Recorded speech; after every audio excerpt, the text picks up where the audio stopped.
Salve, salve galera, Gustavo Web aqui e seja muito bem-vindo a mais um vídeo. O nosso tópico de hoje é uma continuação de um artigo que a gente começou esses dias, trabalhando com data e hora no MariaDB. Na primeira etapa nós vimos definição de campo, invocação de métodos imediativos e extração de partes de data e hora. E falando nisso, aqui abaixo você encontra o link para esse artigo. E hoje nós vamos falar sobre operações aritméticas com data e hora. Então nós vamos mais subtrair intervalos de datas, horas, dias, meses, anos. Independente de qual seja o parâmetro que você queira informar, você consegue fazer isso com o banco de dados e tirar um pouco da responsabilidade da sua aplicação. Isso poupa uma certa carga que você gera na sua aplicação quando você está percorrendo um loop, por exemplo. Então utilizar essas funções nativas do banco de dados é um ponto essencial para a performance da sua aplicação. Continuando então com o nosso trabalho, como fizemos no nosso primeiro artigo de trabalhando com data e hora no MariaDB, hoje nós vamos efetuar operações aritméticas com data e hora, vamos calcular as diferenças e reescrever do formato que você desejar.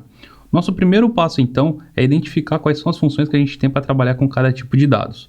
Nas operações aritméticas relacionadas à data, nós temos tanto o addDate quanto o dateAdd, que são sinônimos um do outro, assim como a gente tem o timestamp e o currTime, por exemplo, o mesmo funciona com essas funções.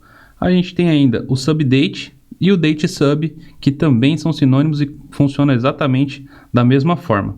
Para a gente ver isso aplicando na prática, então, eu vou abrir aqui o meu Sequel Pro. Você pode utilizar a ferramenta que você desejar e que você já está habituado a trabalhar. Tem gente que trabalha com Navicat, você pode trabalhar também com o PHPMyAdmin dentro da sua página web, que já vem instalado com o seu Champ ou com o seu AMP, dependendo do seu ambiente de trabalho, ou até mesmo MySQL Workbench, fica totalmente a seu critério, tá? Eu já mostrei no post anterior como que você faz para executar isso dentro do PHPMyAdmin, e no meu caso aqui eu estou executando dentro do Sequel Pro. Então eu loguei dentro de uma base chamada PostSeries. Essa PostSeries não tem tabela, não tem registro nenhum dentro dela, é somente um banco vazio para que a gente possa trabalhar. Primeira coisa que a gente vai ver aqui então são as funções para a gente trabalhar com data, tá? Adicionando ou removendo uma expressão. Então o que eu fiz aqui para poder ficar uma maneira bem didática de se trabalhar e que vocês possam acompanhar como que realmente funciona isso aqui e até mesmo ficar mais próximo da documentação. Então eu coloquei aqui que o nome da função é o addDate e ela é um sinônimo de dateAdd, ou seja, tanto faz utilizar uma ou a outra, vai funcionar da mesma forma. Coloquei também aqui a conotação, tá, de como que você encontra isso lá dentro da documentação. Então está escrito nesse parâmetro lá, né? Obviamente que vai estar escrito em inglês. E quando eu trago aqui para a aula, eu trago isso de uma maneira mais simples para que a sua compreensão aí possa ser mais proveitosa, certo? Então o que eu fiz aqui? Eu dei simplesmente um select current date, só para a gente analisar aqui. Então hoje é o dia 27 de 3 de 2017 e vamos entender agora como é que funciona essa função addDate. A função, ela pede um parâmetro que seja a data, uma vírgula, um intervalo, uma expressão e uma unidade. Aqui embaixo eu coloquei a definição de cada um desses pontos. Então no date eu preciso ter um parâmetro e no caso da função addDate pode ser um parâmetro do tipo date, datetime, time ou timestamp, ou seja, ele funciona com qualquer um formato. A expressão aceita o mais e o menos como operador, então se você quiser como positivo ou negativo aí, você pode estar utilizando os sinais, junto com o valor desejado, que a gente já vai ver como que se aplica isso. E a unidade é qualquer unidade de tempo, como por exemplo hora, dia, mês, ano. Eu vou deixar uma tabela no corpo desse post para que você possa consultar quais são os parâmetros que você pode adicionar aqui. Então vamos lá então. Eu tenho aqui o meu select current date. Eu vou fazer o seguinte. Vou colocar aqui o nome da função, addDate. Vou abrir um parênteses e dentro desse parênteses aqui, o meu primeiro parâmetro é um date como pede a função. Vou adicionar uma vírgula aqui no final, intervalo. A minha expressão, aqui eu posso tanto colocar o sinal, como eu posso omitir. Se eu omitir, o sinal vai ser o positivo. Então eu vou colocar somente 1, e a minha unidade vai ser o day. Fecho meus parênteses, executo somente esse bloco de código, e eu tenho aqui dia 28 de 3 de 2017. Ou seja, no parâmetro de current date, eu adicionei um intervalo de um dia. Eu posso fazer isso ainda com um mês, por exemplo, trocando somente o parâmetro aqui, para que a gente possa analisar o comportamento da função. Fazendo isso, eu tenho 27 de 4 de 2017. Então o dia permanece o mesmo, mas eu adicionei um mês aqui.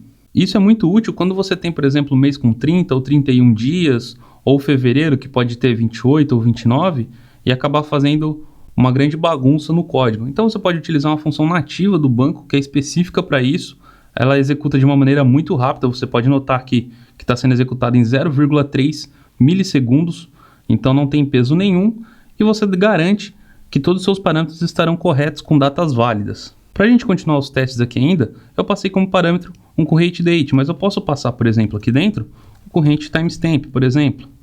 Executo somente ele, você vê que agora eu tenho o parâmetro da hora, mas somente a data foi alterada, eu não alterei os parâmetros de horário.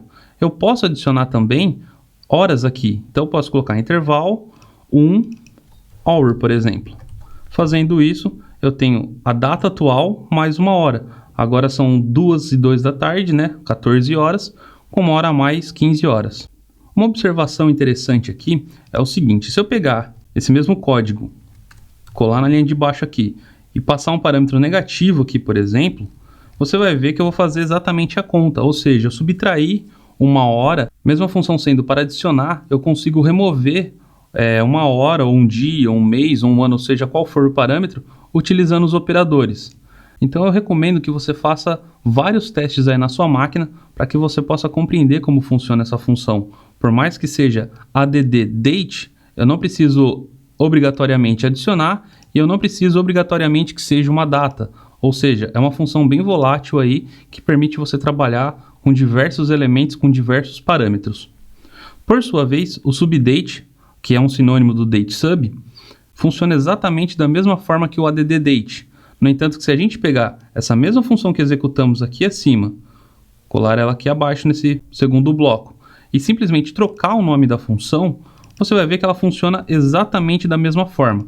O que acontece é que, por padrão, o add_date vai somar, e por padrão, o subdate vai subtrair. Ou seja, se eu colocar corrente timestamp com intervalo de 1 hora, você pode ver que ele automaticamente removeu 1 hora.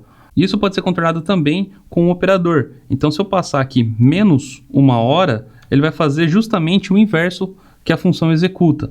Ou seja, as duas funções trabalham no mesmo formato e você consegue chegar no mesmo resultado utilizando as duas funções. No meu caso, tá? Isso é bem pessoal, mas eu prefiro sempre trabalhar com o add_date e sempre trabalhando aqui com os intervalos. Se eu quiser subtrair, basta informar um parâmetro aqui negativo que a minha função vai me atender, assim como um subdate. Exceto alguns casos específicos onde eu posso simplesmente utilizar o subdate somente para deixar o código mais legível. Mas isso vai da opinião de cada um e, de acordo com as implementações, você vai definir qual que é o seu padrão de trabalho. Como a gente pode notar aqui, é bem tranquilo de adicionar ou remover qualquer intervalo na data e hora. Basta você informar os parâmetros corretamente aqui e a lista desses parâmetros você encontra dentro do site da Up Inside. Eu não sei por onde você está assistindo esse vídeo agora. Se você estiver no site da Up, estará no corpo desse artigo logo abaixo. Ou se você estiver em qualquer outro canal, o link vai estar na descrição. Bom, vamos agora para as operações relacionadas a tempo. Vou abrir aqui novamente meu mapa mental. add_date e o subdate nós já vimos. Vou contrair aqui os menus e vou expandir agora com hora. Com hora é mais simples, a gente tem o add_time e o subtime. Vou voltar novamente para o meu Cycle Pro aqui e eu deixei reservado também aqui numa segunda aba o que a gente vai trabalhar com as funções de tempo. Então nós temos o add_time e o subtime. O add_time é bem tranquilo de se trabalhar, ele pede duas expressões passando como parâmetro. A expressão 1 pode ser qualquer campo do tipo date, datetime, time ou timestamp. E essa função simplesmente adiciona o valor da expressão 2 na expressão 1. Então, como exemplo aqui, eu até deixei um código pronto, select add_time, passando como parâmetro aqui um corrente date, ou seja, não tem parâmetro de hora aqui dentro, e eu mandei ele adicionar 1 hora a mais. Então, quando eu executo esse trecho de código aqui, eu tenho como resultado a data de hoje, que era referente ao meu corrente date, com 1 hora a mais. Então, você pode ver que foi adicionado somente 1 hora. Se eu trocar esse corrente date aqui, por exemplo, por timestamp, que ele vai pegar o horário da minha máquina, e agora são 2:10 da tarde, 14:10, você vai ver que eu tenho como resultado 15:10, porque eu adicionei de fato 1 hora. E aqui dentro eu posso trabalhar também com números negativos.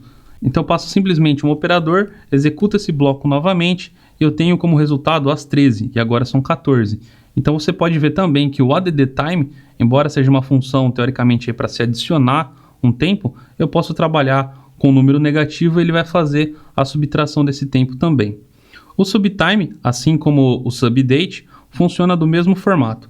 Praticamente que a mesma coisa que o add_time, Porém, aqui por padrão, será a operação de diferença, será uma conta de menos que será executada aqui. Executando então esse bloco de código aqui, eu tenho 13, 11 e 43. Veja que eu passei somente um parâmetro time, né, um corrente time da minha máquina, subtraindo 1 hora. Eu posso passar aqui ainda um valor negativo e executar essa função, e você pode notar que ele está somando a hora, ou seja, invertendo esse operador, eu faço a inversão da função como um todo. A função também, para se trabalhar com tempo, é bem tranquila e praticamente que não tem segredo nenhum. Vamos então para a nossa próxima etapa desse artigo. Agora que nós já vimos operações aritméticas com data e hora, vamos ver agora como calcular as diferenças. Para calcular isso, a gente tem o datediff e o timediff. A diferença entre eles é que o datediff, o resultado será a quantidade de dias, e o timediff, o resultado será baseado em horas. Vamos fazer alguns testes então. Vou abrir novamente aqui meu Sequel Pro, vou para minha terceira aba aqui, que eu deixei aberta já com alguns testes, e nós temos o datediff. O datediff também é bem tranquilo de se trabalhar e requer 2 parâmetros. Vamos para algumas observações sobre essa função. Independente do parâmetro que eu passar aqui, eu posso passar um correct date, um datetime, um timestamp, somente a data será utilizada nos cálculos. Então o horário aqui não será contabilizado. E o retorno será um número inteiro referente aos dias de diferença entre os parâmetros. Para que a gente possa fazer um teste prático aqui e bem simples. Eu calculando, por exemplo, a data de hoje com a minha data de nascimento, eu tenho um total aqui de 8.916. Ou seja, eu tenho 8.916 dias de vida aqui. Um teste mais prático que você pode fazer dentro da sua aplicação é fazer uma comparação entre a data de hoje e a data de último pagamento do seu cliente, por exemplo, e com isso saber quantos dias ele está inadimplente. Essa é uma das hipóteses com que você pode aplicar esse datediff. E com isso, que você vai ter a quantidade de dias total gerado, você pode fazer um cálculo de juros e mora, aplicar algum tipo de desconto em determinadas faixas de dias, enfim, aí é o que a sua regra de negócio mandar. Com o timediff não é diferente, então eu passei aqui um corrente time e agora são 14h16, né? São 2 horas da tarde e 16 minutos. Se eu fizer uma diferença entre as 5 horas da manhã, eu tenho um total aqui de 9 horas e 16 minutos desde esse parâmetro. Ou seja, é um intervalo de horas, minutos e segundos entre os 2 parâmetros também.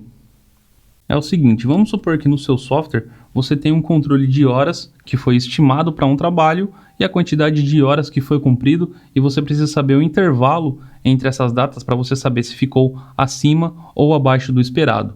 Então você pode fazer o seguinte, select timediff, o parâmetro teoricamente que foi orçado aí o seu projeto, vamos supor que foi um projeto de 40 horas e no total o seu projeto demorou, por exemplo, 45 horas. Ao executar esse trecho de código, você tem 5 horas negativa, ou seja, você teve 5 horas de atraso. Você pode fazer isso aqui pela sua aplicação utilizando a linguagem de programação, mas o banco executa isso de uma maneira muito mais rápida. Isso sem contar que você elimina um grande fluxo quando você está percorrendo um loop do PHP, por exemplo. Então você pode notar que essa função, o banco de dados executou em 0,2 milissegundos e não tem nenhum peso para a aplicação. O resultado chegará pronto para a aplicação somente para ser exibido em tela para o usuário. E continuando ainda, o nosso último ponto do post de hoje é a reescrita de formato, ou seja, é a função dateFormat. É bem peculiar essa função e tem alguns parâmetros específicos dela. Então também eu vou deixar uma outra tabela aqui, você vai notar que tem 2 tabelas nesse artigo, uma referente aos parâmetros utilizados nas operações aritméticas e outra utilizada na função dateFormat. É uma lista grande de recursos que vale a pena você ter conhecimento de quais são os parâmetros e como utilizá-los, mas não convém você decorar tudo isso. Então serve para você deixar esse post aqui no favoritos e quando precisar você pode vir consultar essas informações. Vamos então para o código. Vou voltar novamente para o meu Sequel Pro aqui, vou abrir a minha última abinha e nós temos o seguinte aqui então. Eu tenho o dateFormat. O dateFormat é uma função que precisa de 2 parâmetros para funcionar corretamente, um parâmetro date e um parâmetro de formato. O date pode ser do tipo datetime, timestamp, ou seja, também funciona com qualquer um dos parâmetros. E o formato você deve conferir quais são os tipos permitidos. Como eu disse, são parâmetros específicos do MariaDB em si, do MySQL, né, que isso já vem herdado lá do MySQL. e que não necessariamente coincide com outros SGDB ou com outras linguagens de dados.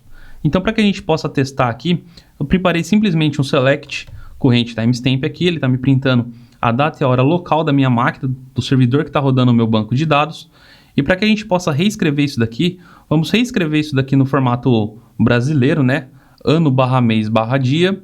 Vamos colocar uma string entre os dois parâmetros e as horas praticamente que a gente não vai alterar. Então o que a gente tem que fazer é o seguinte. Vou escrever a função date_format. Passo como parâmetro o meu corrente timestamp. E o meu formato será entre apóstrofos, né? Vou fechar aqui já. E esses parâmetros devem seguir de acordo com o que é esperado pelo banco de dados. Eu separei alguns aqui para que a gente possa fazer alguns testes, mas essa lista é bem maior e se encontra no corpo do artigo desse vídeo. Então, por exemplo, para a gente escrever isso aqui no formato brasileiro de datas, né? Dia/mês/ano, a gente tem que pegar primeiro o dia. Então é um %d. Se eu simplesmente colocar um %d aqui e executar esse trecho de código, você pode notar que foi impresso aqui somente o dia. Posso passar aqui então uma barra, posso passar um %m minúsculo, que é referente ao mês com 2 dígitos. Você pode notar aqui ó, que o D minúsculo e o M minúsculo são referentes ao dia e mês com 2 dígitos. Ou seja, no dia 5, por exemplo, será impresso 05 ao invés de somente o número 5. O mês 2, por exemplo, será impresso 02 e não somente o mês 2, né? Um padrão aí mais completo de datas que a gente tem. E a gente tem o Y maiúsculo, que é o ano com 4 dígitos, ou seja, vai ser 2017. Há a possibilidade também de você imprimir o ano somente com 2 dígitos, ficando somente 17. Então, continuando aqui, eu passo uma nova barra aqui no final, %y, ou seja, de ano. Executa esse trecho de código e a gente já tem a data reescrita no formato brasileiro. E você pode notar que o tempo de execução disso é muito rápido, é 0,2 milissegundos. Ou seja, você transferir a responsabilidade da sua aplicação para o banco de dados se torna um processo bem mais ágil. Vamos supor que você está num loop, e esse loop não tem paginação, por exemplo, você vai printar, por exemplo, 1000 registros no relatório do seu usuário. Esses 1000 registros todos serão aplicados determinado filtro para que seja convertido às horas. O banco faz isso de uma maneira muito mais rápida, pois ele converte isso em tempo de execução e já dá o retorno pronto para a aplicação. E com isso você economiza algum tempo no carregamento da sua página. Continuando ainda, nós podemos passar um espaço aqui e passar um %h maiúsculo, ou seja, são as horas com 2 dígitos de 00 até as 23 horas. Você tem como passar as horas de 1 a 12, por exemplo, enfim, você tem N formatos para se trabalhar aqui. Mas o mais comum é com o parâmetro H maiúsculo até as 23 horas, o parâmetro I minúsculo referente aos minutos e o parâmetro S minúsculo referente aos segundos. Executo isso novamente, eu tenho o retorno que eu preciso. E aqui no meio eu posso passar uma string, ou seja, a função me permite manipular a data como eu bem entender. Executando esse trecho de código, eu tenho, por exemplo, aqui 27/3/2017 às 14h26h29. Então eu poderia concatenar isso daqui no meio da minha aplicação e falando que X evento irá ocorrer dia 27/3/2017 às 14h26. Posso excluir aqui ainda os segundos, por exemplo, para ficar ainda mais formal, né? Ninguém tem um evento com segundos. E com isso, você já tem aí praticamente que todos os parâmetros de data e hora sendo contabilizados pela sua aplicação, sendo manipulados diretamente pelo seu SGDB padrão. Bom, galera, e é isso. Chegamos ao final de mais uma aula sobre banco de dados. Se você está no YouTube, acesse o link na descrição desse vídeo para acessar a UP. E se você estiver na UP, deixa sua dúvida nos comentários. Os mais curtidos a gente vai gravar. Espero que você tenha gostado do conteúdo. Um forte abraço e eu te vejo na próxima aula.